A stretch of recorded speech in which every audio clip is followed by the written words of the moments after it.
Hi friends, ಕರ್ನಾಟಕದ famous IAS ಅಧಿಕಾರಿ C ಶಿಖಾ ಕೇಂದ್ರ ಸೇವೆಗೆ ನಿಯೋಜನೆಗೊಂಡಿದ್ದಾರೆ. ರಾಜ್ಯದ ಸೇವೆಯಿಂದ ಬಿಡುಗಡೆ ಮಾಡಲಾಗಿದೆ. ಸಿ ಶಿಖಾ ಅವರು ಕೇಂದ್ರ ಆಹಾರ ಮತ್ತು ನಾಗರಿಕ ಸರಬರಾಜು ಸಚಿವಾಲಯದ ಜಂಟಿ ಕಾರ್ಯದರ್ಶಿಯಾಗಿದ್ದಾರೆ. ಹಾಗಾದ್ರೆ ಐಎಎಸ್ ಅಧಿಕಾರಿ ಸಿ ಶಿಖಾ ಬಗ್ಗೆ ನಿಮಗೆಷ್ಟು ಗೊತ್ತು? ಮಧ್ಯಪ್ರದೇಶದ ಇವರು ಕರ್ನಾಟಕದ ಸೊಸೆಯಾಗಿದ್ದ ಹೇಗೆ? ಇವರ ತಂದೆ ತಾಯಿ ಬಗ್ಗೆ ಗೊತ್ತಾ? ಪತಿ ಮತ್ತು ಮಕ್ಕಳು ಯಾರು, ಹೇಗಿದ್ದಾರೆ?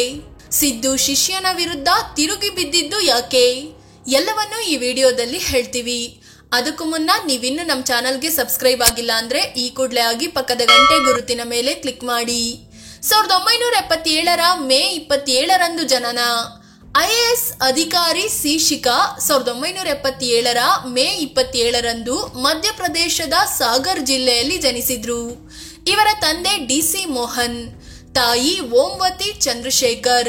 ಡಿಸಿ ಮೋಹನ್ ತಮಿಳುನಾಡು ಮೂಲದವರಾಗಿದ್ದು ಐಪಿಎಸ್ ಅಧಿಕಾರಿಯಾಗಿದ್ರು. ತಾಯಿ ಸರ್ಕಾರಿ ಸ್ಕೂಲ್ ಟೀಚರ್ ಆಗಿ ಕೆಲಸ ಮಾಡ್ತಿದ್ರು. ಶಿಖಾಗೆ ಇಬ್ಬರು ಅಕ್ಕಂದಿರು ಮತ್ತು ಓರ್ವ ಅಣ್ಣ ಇದ್ರು. ಅಣ್ಣ ಬೇಗನೆ ವಿಧಿವಶರಾದ್ರು.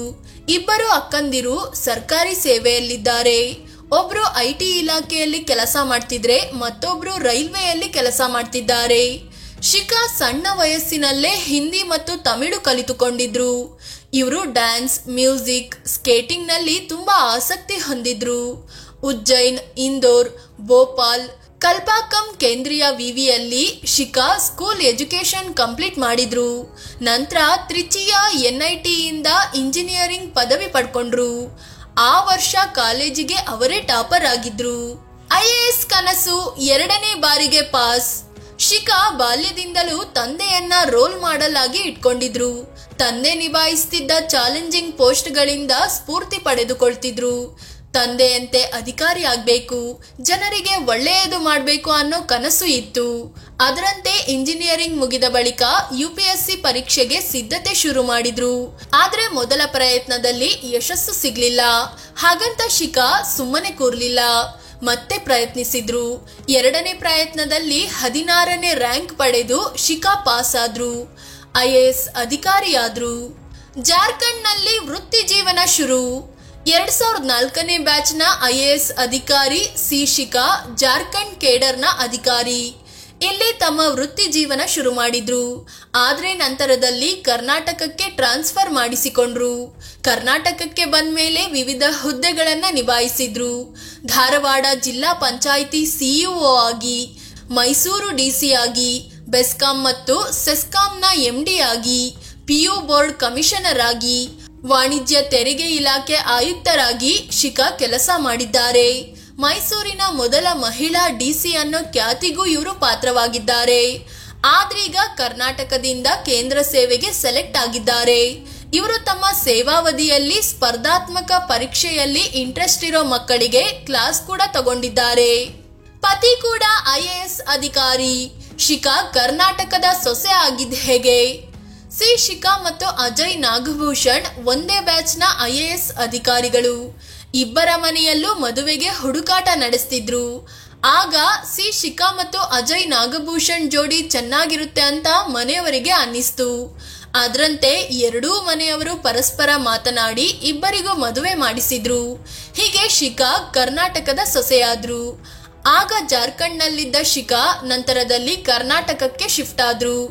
ಶಿಖಾಗೆ ಕನ್ನಡ ಕಲಿಸುವಲ್ಲಿಯೂ ಪತಿ ಅಜಯ್ ಪ್ರಮುಖ ಪಾತ್ರ ವಹಿಸಿದ್ರು. ದಂಪತಿಗೆ ಇಬ್ಬರು ಮಕ್ಕಳಿದ್ದಾರೆ. ಶಿಖಾಗೆ ಪತಿ ಅಜಯ್ ಮತ್ತು ಮನೆಯವರು ಸಪೋರ್ಟಿವ್ ಆಗಿ ನಿಂತಿದ್ದಾರೆ. ಇನ್ನು ಶಿಖಾ ಪತಿ ಐಎಎಸ್ಗೂ ಮೊದಲು ವೈದ್ಯರಾಗಿದ್ರು. ಈಗ ನಗರಾಭಿವೃದ್ಧಿ ಇಲಾಖೆಯ ಕಾರ್ಯದರ್ಶಿಯಾಗಿದ್ದಾರೆ.